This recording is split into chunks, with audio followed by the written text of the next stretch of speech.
আসসালামু আলাইকুম everyone, welcome to my another video.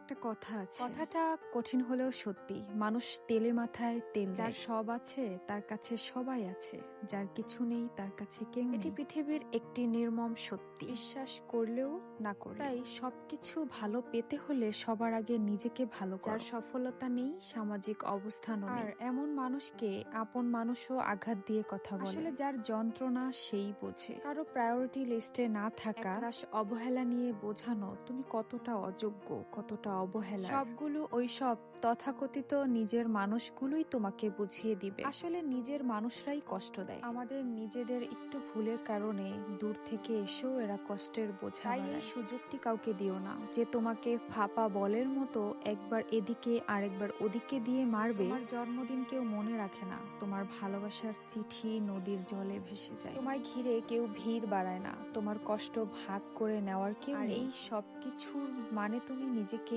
এখনো মূল্যায়ন করতে পারো। যতটা মূল্য নিজেকে দিলে মূল্যবান হওয়া যায়, দাওনি। একবার ঘুরে দাঁড়াবার একটা শপথ নাও, দেখবে উঠে দাঁড়াচ্ছ। নতুন কিছু হতে শুরু করবে জীবনে, যা তোমাকে নতুন ভাবে ইন্সপায়ার করবে। ছোট ছোট পদক্ষেপ থেকে বড় সফলতা আসে। এবার ঘুরে দাঁড়ানোর সময় হয়েছে তোমার।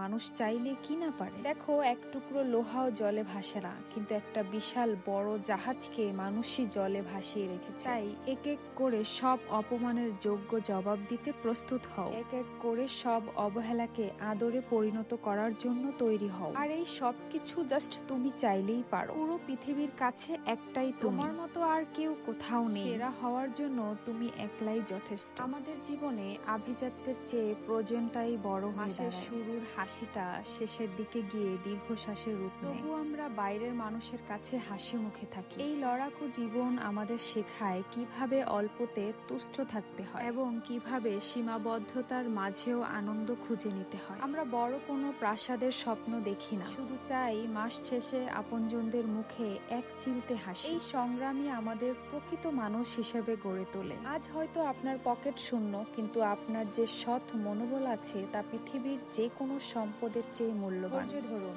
এই দিনগুলোই আপনার আগামীর বড় সাফল্যের জন্য। প্রতিটি শেষের ভেতরে একটা নতুন শুরু থাকে, প্রতিটি হারানোর ভেতর লুকিয়ে থাকে আরো শক্তভাবে ফিরে আসার সুযোগ। জীবনকে বুঝতে হলে প্রথমেই বুঝতে হবে যে পরিবর্তন কোনো বাধা নয়, এটাই আসলে জীবনের প্রকৃত সঙ্গী। এটাকেই আপন করে নিতে পারলেই আমরা সামনে এগিয়ে নিয়ে যেতে পারি সাহস নিয়ে।